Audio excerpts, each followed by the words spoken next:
Hi friends, कैसे हो आप लोग। तो आज हम बात करेंगे कुछ कॉम्प्लिकेटिव सर्किट की और रजिस्टिव सर्किट। कुछ हमने इससे पहले फोल्डिंग सिमेट्री और मिरर सिमेट्री के बारे में बात की थी।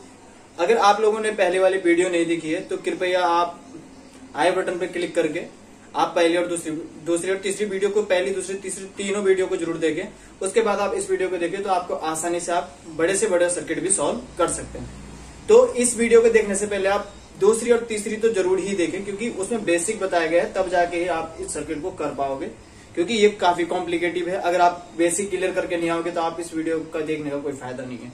तो कृपया आप पहली दूसरी और तीसरी वीडियो जरूर देखें। धन्यवाद। स्टार्ट करते हैं फिर आज कुछ कॉम्प्लिकेटेड सर्किट और लेके आए होंगे, अच्छे अच्छे सर्किट के बारे में बात करेंगे। तो देखते हैं।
इस प्रकार से कॉम्प्लिकेटेड सर्किट होते हैं। तो इनको सॉल्व करने के लिए मैंने पहले मिरर सिमेट्री और फोल्डिंग सिमेट्री के बारे में बात किया था, जो हमारे मेथड होते हैं इनको सॉल्व करने के लिए, इजी मेथड होते हैं जिनके माध्यम से आप आसानी से सर्किट को सॉल्व कर सकते हैं।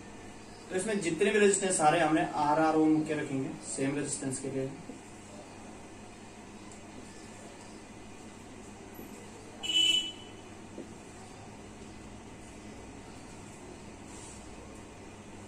ये इस प्रकार से हमने एक सर्किट बना दिया है, ये आप लोगों को दिख रहा होगा। इसका प्रत्येक का resistance R R R R R R R R R R R R R, ठीक है, सबका रेजिस्टेंस क्या बोलते हैं। तो सबसे पहले हम इसे करेंगे फोल्डिंग सिमेट्री से, फोल्डिंग सिमेट्री के माध्यम से हम इसे सॉल्व करेंगे। हम इसे करेंगे फोल्डिंग सिमेट्री से। फोल्डिंग सिमेट्री के बारे में मैंने बताया था कि जो फोल्डिंग सिमेट्री होता है, फोल्डिंग सिमेट्री में क्या किया जाता है कि हम क्या करते हैं, पोटेंशियल का इस्तेमाल करते हैं। किसका इस्तेमाल किया जाता है? पोटेंशियल का इस्तेमाल किया जाता है किसी भी सर्किट को सॉल्व करने के लिए। तो सबसे पहले फोल्डिंग सिमेट्री के मैंने कहा था कि हम इसके सेंटर से क्या कर देंगे, एक लाइन ड्रॉ करेंगे। सबसे पहले ये हमने इसके सेंटर से एक लाइन ड्रॉ की है यहाँ पे। तो आपको दिखाई दे रहा होगा कि ये जो नीचे वाला पार्ट है वो सेम ही किसकी तरह है, ऊपर वाले पार्ट की तरह है। तो हम इसे सॉल्व कैसे करेंगे कि हम क्या लेंगे, पोटेंशियल लेंगे सेम। मान लेते हैं ये पॉइंट ए है और ये वाला पॉइंट क्या है, बी है। अब देखो इस वाले पॉइंट को मैं 1 ले रहा हूं, इसको 2, इसको 3, इसको 4, इसको 5, ठीक है। अब देखो जैसा पॉइंट इधर, अब देखो इन दोनों पॉइंट ये सेंटर के पॉइंट है, तो इनको हमने क्या लिया, पी और क्यू लिया, ठीक है। अब देखो जैसा एक पॉइंट ये होगा वैसे एक पॉइंट ये भी होगा, क्योंकि ये दोनों ही सेम रेजिस्टेंस पे है, मतलब सेम पोटेंशियल पे है। तो अगर 1 ये है तो 1 ये है। अब देखो ये भी क्या हो जाएगा, सेम ही हो जाएगा, तो ये भी 2 हो जाएगा। ये वाला पॉइंट 3 हो जाएगा, ये वाला पॉइंट 4 हो जाएगा, ये वाला पॉइंट 5 हो जाएगा, ठीक है। अब देखो मैंने कहा था कि जो सेम पोटेंशियल पे होता है रेजिस्टेंस क्या हो जाता है, हाफ हो जाता है। तो आप देख रहे होंगे यहाँ पे क्या हो जाएगा, ये हाफ हो जाएगा, हमारा जो रेजिस्टेंस हो जाएगा क्या हो जाएगा, हाफ हो जाएगा। ये वाला रेजिस्टेंस क्या हो जाएगा, हाफ हो जाएगा R/2। क्योंकि देखो जैसे क्यों मैंने कहा था, जब सेम पोटेंशियल पे होता है, देखो ये भी 1 पे है और ये भी क्या है 1 पे, मतलब दोनों के दोनों क्या है, सेम पोटेंशियल पे। तो उसको हम क्या कर देंगे, यहाँ से मिटा देंगे इस प्रकार से, ठीक है। तो आप इस प्रकार से, अब देखो ये भी क्या है, आप लोगों को ये दिखाई दे रहा होगा कि ये भी क्या है 1 और 2 के बीच में है, और यहाँ भी क्या था हमारा 1 था पहले हम इसको रहने देते हैं, मिटाते नहीं है, पहले हम इसे रहने देते हैं, तो आप लोगों को ज्यादा समझ में आ जाएगा, ठीक है। ये इस प्रकार से हमने, ठीक है। ये क्या हो जाएगा, R/2 हो जाएगा। अब देखो ये भी वाला क्या है 1 और 2 के बीच में, ये भी 1 और 2 के बीच में, मतलब ये दोनों ही क्या है, सेम पोटेंशियल पे है, तो ये भी क्या हो जाएगा, R/2 हो जाएगा। ठीक है, वैसे अगर हम इसको देखें तो ये 2 और 3 के बीच में है, ये भी 2 और 3 के, तो मतलब ये भी क्या है, सेम पोटेंशियल पे है दोनों के दोनों, तो ये भी क्या हो जाएगा, R/2 हो जाएगा।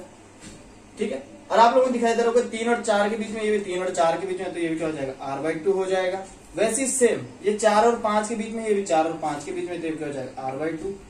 ठीक है, और ये वाला किसके बीच में है, B और R के बीच, 5 और B के बीच में है, ये भी 5 और B के बीच, क्या हो जाएगा, R/2।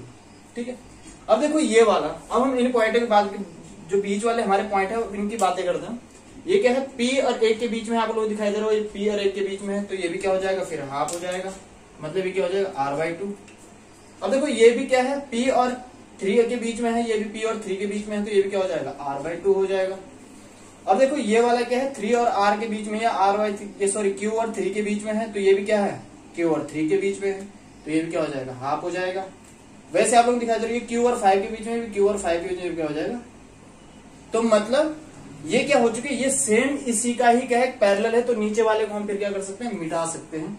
तो ये हमने इसको मिटा दिया है यहां से, तो ये सर्किट अब काफी इजी हो चुका है, ये हमने मिटा दिया है इस प्रकार से।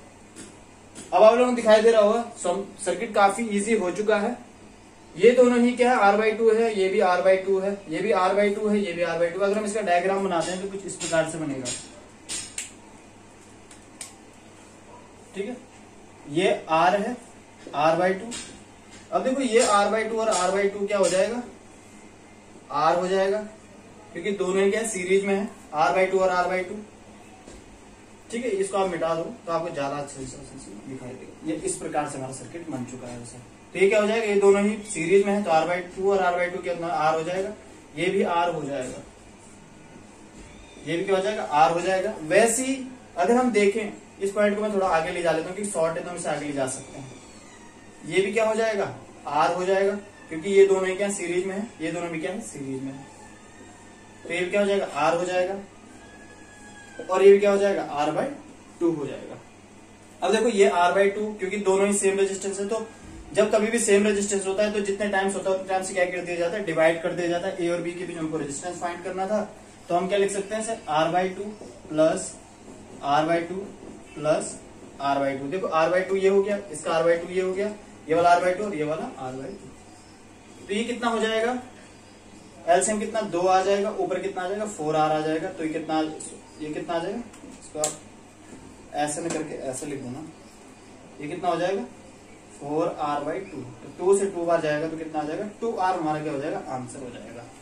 तो इस प्रकार से हमने काफी कॉम्प्लिकेटेड सर्किट, सबसे पहले हमने क्या किया, इसमें फोल्डिंग सिमेट्री का प्रयोग किया है। अगर आप लोगों के पहले, आप इसके लिए आपको पहले की वीडियो देखनी जरूरी है, जिसमें बेसिक बताया गया है फोल्डिंग सिमेट्री के बारे में। अगर आप लोगों को कोई डाउट होता है तो आप कमेंट बॉक्स में बता सकते हो। अब हम देखते हैं कुछ और कॉम्प्लिकेटेड सर्किट। तो ये हमारा फोल्डिंग सिमेट्री का हमारा एक सवाल दे रखा था, जिसको आज हमने कंप्लीट किया है। ठीक है, आई होप आप लोगों को समझ में आ गया होगा। अब हम बात करते हैं, एक और कॉम्प्लिकेटेड सर्किट होता है जो कई बार हमने देखा है और हमने सॉल्व करने की कोशिश भी करते हैं, काफी हार्ड होता है सवाल। देखते हैं आज कुछ कॉम्प्लिकेटेड सर्किट। तो अगर हम कॉम्प्लिकेटेड सर्किट की बात करें तो सबसे पहले ये मैं यहाँ पे एक क्यूब बना रहा हूं। ये क्या है, क्यूब है, आप लोगों को दिखाई दे रहा होगा, ये क्यूब है, ये क्यूब है।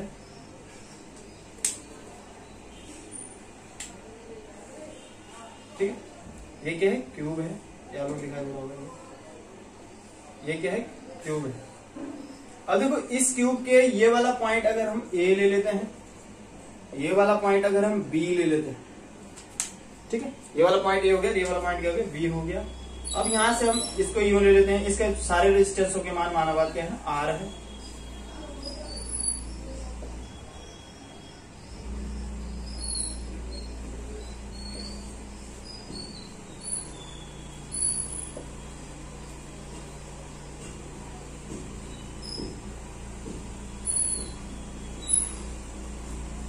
तो हमने सबके रेजिस्टेंस क्या रखे हैं, आर आर रखे हैं, तो हम इनके रेजिस्टेंस क्या रख देते हैं, R R R R R R R R R हो गया, और ये भी आर।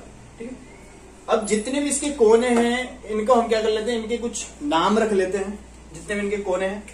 अब देखो हम इन कोनों के नाम रखेंगे इस प्रकार से, मान लेते हैं ये 1 है, ये 2 है, ठीक है। अब आप लोगों को दिखाई दे रहा होगा, अगर हम इसको 3 ले लेते हैं इस वाले पॉइंट को, ये 4 हो गया, ये हमने 5 लिया है, ये 6 लिया है, ये 7 हो गया और ये हमारा 8 हो गया, ठीक है। तो इस प्रकार से हमने इनका नामांकन कर दिया है। अब आपको दिखाई दे रहा होगा यहाँ से करंट 3 पार्ट्स में क्या हो रही है, डिवाइड हो रही है। यहाँ पे 5 के बाद 2 में जा रही है, और देखो 2 के बाद 2 में जा रही है, 4 के बाद कितने में जा रही है, 2 में जा रही है, और 6 में फिर क्या हो जा रहा है कि 5 से जो करंट आ रही है और जो 2 से करंट वो 6 पे मिलकर कहाँ जा रही है, फिर 8 पे जा रही है। अब देखते हैं इसको सॉल्व किस प्रकार से करना है। सबसे पहले हम क्या करेंगे, ये जो हमारा ए पॉइंट है इसे हम ले लेंगे यहाँ पे, ठीक है। ए पॉइंट से 3 भागों में डिवाइड हो रहा है 2, 3, उस प्रकार से हम पॉइंट को उतार लेंगे। इसको थोड़ा नीचे कर देता हूँ।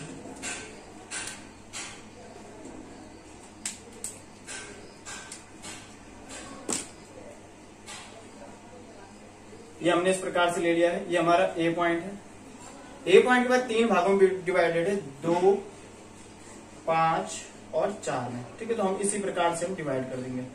ये देखो 2 के भी है, 5 में और 3 में, मतलब 2 ब्रांचों में करंट, 3 ब्रांचों में क्या हो रही है, करंट डिवाइड हो रही है। तो ये 3 ब्रांचों में क्या हो रही है, करंट डिवाइड हो रही है, ये आप लोगों को दिखाई दे रहा होगा, ठीक है। यहां से 3 ब्रांचों में करंट डिवाइड हो रही है, और ये पॉइंट हमने ले लिया कितना, 2। पहले हमने ये 2 लिया है, एक तो 2 के लिए जा रही है, एक 5 के लिए जा रही है, और एक किसके लिए जा रही है, 4 के लिए जा रही है। तो ये हमने इस प्रकार से ले लिया है। अब आपको देखना है कि जो 2 है, 2 के बाद क्या हो रहा है कि जो 2 है, 2 के बाद 2 भागों में बढ़ रही है, 3 और 6 के बाद, 3 और 6 में। तो हम इस प्रकार से, ये 3 में बढ़ चुका है, और दूसरा पॉइंट किस में बढ़ रहा है, हमारा 6 में बढ़ रहा है। ये आपको दिखाई दे रहा होगा, 3 में बढ़ा है, एक तो 3 में जा रही है नीचे, और एक किसके लिए जा रही है, 6 के लिए जा रही है। 2 से कैसे जा रही है, 3 के लिए जा रही है, 6 के लिए जा रही है। इसी प्रकार से फिर इधर भी होगा, जो 5 है, 5 से किससे और जा रही है, 6 के लिए जा रही है, और दूसरी किसके लिए जा रही है, 7 के लिए जा रही है। तो ये 6 के लिए हो गया, और एक किसके लिए हो गया, 7 के लिए हो गया, ठीक है। इसी प्रकार से देखा जाए, इसमें मैंने रजिस्टेंस कितना है, ठीक। अब देखो यहाँ पे ये 4 से किसके लिए जा रही है, ये 4 से 2 भागों में डिवाइड हो रही है, 3 और 7 में। तो इसी प्रकार से हम लिखेंगे, ये हो रही है किसमें, 3 और 7 में। तो हम ले लेंगे 3 और 7 है, ठीक है। इसके बाद हम इन पॉइंटों को मिला लेते हैं। देखो जो 6 है एक साथ मिल जाएगा, ठीक है। या हम 6 को थोड़ा ऊपर रख लेते हैं, मान लेते हैं 6 ऊपर है और 3 नीचे, इससे थोड़ा आसान हो जाएगा, क्योंकि हम इसे ऊपर नीचे रख सकते हैं। हम इसे 6 मान लेते हैं, इसे क्या मान लेते हैं, 3 मान लेते हैं फिलहाल, क्योंकि कोई फर्क नहीं पड़ता, हम ऊपर नीचे कर सकते हैं। तो इससे क्या हो जाएगा, हमारा सर्किट थोड़ा सही हो जाएगा। अब देखिए 6 से 6 कनेक्ट हो जाएगा, इसी प्रकार से 3 से 3 कनेक्ट हो जाएगा, ठीक है। और ये 7 से 7 क्या हो जाएगा, कनेक्ट हो जाएगा, ठीक है। आप इसको ऊपर नीचे रख सकते हो, आप 6 को ऊपर और 3 को नीचे रख सकते हो, क्योंकि 2 भागों में डिवाइड हो रहा है, 2 तो 6 और 3 में हो रहा है। हम 3 और 6 को ऊपर नीचे कर सकते हैं, कोई फर्क, क्योंकि सेम रेजिस्टेंस है। अब देखो 6 मिलके क्या हो रहा है, 8 हो रहा है, 7 भी 8 हो रहा है, और 3 भी क्या हो रहा है, 8 हो रहा है। तो इसी प्रकार से हम रेजिस्टेंस की वैल्यू फिर दोबारा ले लेते हैं। ये भी R हो रहा है, ये भी कहाँ जा रहा है, 8 पे जा रहा है, तो ये हमारा 8 पे चला गया। अब देखो ये भी किस में जा रहा है, 8 पे जा रहा है, तो हमने इसको 8 पे मिला दिया है इस प्रकार से, ये हमने 8 पे मिला दिया है। और ये वाला पॉइंट भी हमारा कहाँ जा रहा है, 8 पे जा रहा है, हमने इसे 8 पे डाल दिया है, ठीक है। ये हमारा 8 है, ये हमारा 8 पॉइंट है, और ये हमारा B पॉइंट है, ठीक है। इस प्रकार से हमने क्या कर दिया इसको। अब देखो यहाँ पे ये क्या है, R है, ये भी R है, और ये भी क्या है, R है, ये भी R है, ये भी R है, ये भी R है, ये भी R है, ये भी R है, ये भी R है, ये भी R है, ये भी R है, ये भी R है। अब आप लोगों को दिखाई दे रहा होगा, ये जो ये R है, यहाँ पे जो आपको रेजिस्टेंस दिखाई दे रहा होगा, ये भी R है, और ये भी R है, और ये भी क्या है, R है। मतलब तीनों के तीनों रेजिस्टेंस क्या है, R है। मतलब जितना पोटेंशियल यहाँ होगा उतना ही यहाँ होगा, और उतना ही यहाँ होगा। मतलब ये तीनों ही क्या है, सेम पोटेंशियल पे है। तो मान लेते हैं तीनों क्या है, सेम पोटेंशियल पे है। वैसे अगर हम देखें तो ये भी क्या है, सेम रेजिस्टेंस R आ रहा है, जो 6 वाला है, और ये जो 7 वाला है, ये भी क्या आ रहा है, सेम पोटेंशियल हो रहा है, क्योंकि ये भी क्या है, R आ रहा है, और ये तीनों ब्रांचें मिलकर क्या है, R, ठीक है। तो मतलब ये भी क्या हो जाएगा हमारा, जब ये सेम पोटेंशियल है तो ये भी क्या होगा, फिर सेम पोटेंशियल ही रहा होगा, ठीक है। उसी प्रकार से अगर देखें तो ये वाले जो हमारे दोनों पॉइंट हैं, क्योंकि दो रेजिस्टेंस पैरेलली दोनों में ही बराबर इक्वली डिवाइड हो रहा है। अगर देखा जाए 2 भी 2 भागों में बटा है, वैसे 5 भी 2 भागों में बटा है, फिर 3 जो हमारा 4 है वो भी 2 भागों में बटा है। तो मतलब ये भी क्या होंगे, फिर सेम पोटेंशियल पे होंगे। अगर हम इसका नया डायग्राम देखें तो नया डायग्राम किस प्रकार से होगा, ये हमारे 3 R हो गए और ये तीनों मिल रखे हैं एक पॉइंट पे, और ये तीनों ही क्या है, जैसे हमने बनाया है ये इस प्रकार से हमने, क्योंकि 6 पार्ट्स में डिवाइड है, इसे 6 पार्ट्स में डिवाइड करेंगे, ठीक है, 1 2 3 और ये 6, ठीक है। अब आप इसे देख सकते हो,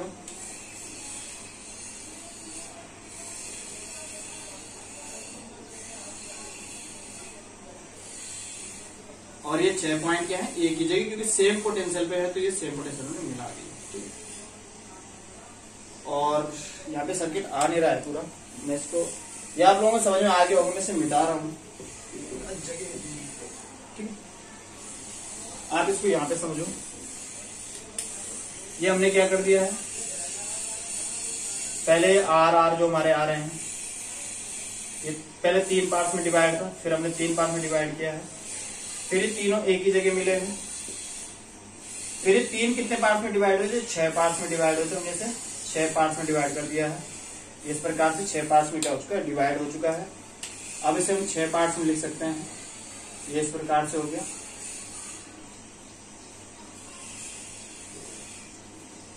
ठीक है। और ये 6 क्या है, आपस में ज्वाइंट है, एक पॉइंट पे हम इन्हें ज्वाइंट कर देते हैं, ठीक है। इस प्रकार से आप इन्हें ज्वाइंट कर सकते हैं। तो ये भी R हो चुका है, ये भी R, ये भी R, ये भी R और ये भी R, ठीक है।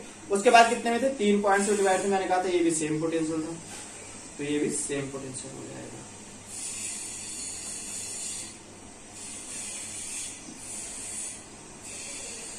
ठीक है। तो इस प्रकार से हमारा सर्किट पूरा बन चुका है। अब देखो ये भी क्या है, R है, R है, ये भी क्या है, R है, ये हमारा A पॉइंट है और ये क्या है हमारा B पॉइंट है। अब आप लोगों को दिखाई दे रहा होगा ये R क्या है, तीनों पैरेलल में है, जो सेम रेजिस्टेंस होता है उतने टाइम से क्या कर दिया जाता है, डिवाइड कर दिया जाता है। 6 बार है तो हमने 6 से डिवाइड कर देना है, और 3 बार है तो 3 बार से। तो हमारा सॉल्यूशन कैसा होगा, हमारा जो सर्किट बनेगा कैसा बनेगा, ये बन जाएगा R/3, ठीक है, ये हो जाएगा R/6 और ये हो जाएगा फिर R/3। तो आप लोगों को दिखाई दे रहा होगा ये R/3 है या R/6 है, सीरीज में तो R/3 हो गया। अब देखा जाए तो ये कितना हो जाएगा, 6 एलसीएम आ जाएगा, और ये कितना 3 दूनी हो जाएगा 6, ये हो जाएगा R आ जाएगा, और ये कितना हो जाएगा 3 दूनी 6, 2R, फिर टोटल कितना हो जाएगा 5R/6 हमारा क्या आ जाएगा, आंसर आ जाएगा। तो इस प्रकार से हम इसे सॉल्व कर सकते हैं। आप लोगों को दिख रहा होगा, सबसे पहले हमने क्या किया, सेम ब्रांच में इक्वली ब्रांच जब डिवाइड हुआ तो हमने डिवाइड किया है, फिर हमने देखा क्योंकि ये सेम पोटेंशियल पे थे, क्योंकि जैसे सिंगल जा रहा था ये भी 2 पार्ट्स में डिवाइड हो रहा था, क्योंकि 2 पॉइंट के बाद 2 पे हो रहा था, वैसे 4 के बाद 2 पॉइंट पे हो रहा था, 5 के बाद 2 पॉइंट पे हो रहा था, मतलब ये भी क्या होगा, सेम पोटेंशियल पे होगा। और ये 3 भी क्या होंगे हमारे, जब आगे से सेम पोटेंशियल है तो पीछे भी क्या रहा होगा, फिर इधर भी सेम पोटेंशियल, क्योंकि दोनों मिलकर यहाँ पे सिंगल ब्रांच से 8 से मिल रहे हैं, और ये भी जो आपके क्या होता है 7 वाले 7 पे भी क्या हो रहा है, 2 ब्रांचें मिलकर क्या जा रही है, 8 पे जा रही है, वैसे 6 पे भी 2 ब्रांचें मिलकर कहाँ जा रही है, 8 पे जा रही है। तो इस प्रकार से आप लोगों को समझ में आ गया होगा, आई होप। अगर आपको वीडियो अच्छा लगता है तो आप सब्सक्राइब जरूर करें, और इसमें मैंने डीसी मशीन के भी वीडियो डाले हैं, आप कृपया उन्हें जरूर देखें, क्योंकि उनमें काफी अच्छे अच्छे टॉपिक के बारे में मैंने नई नई चीजें बताई हैं जो अक्सर एग्जाम में पूछी जाती हैं। धन्यवाद।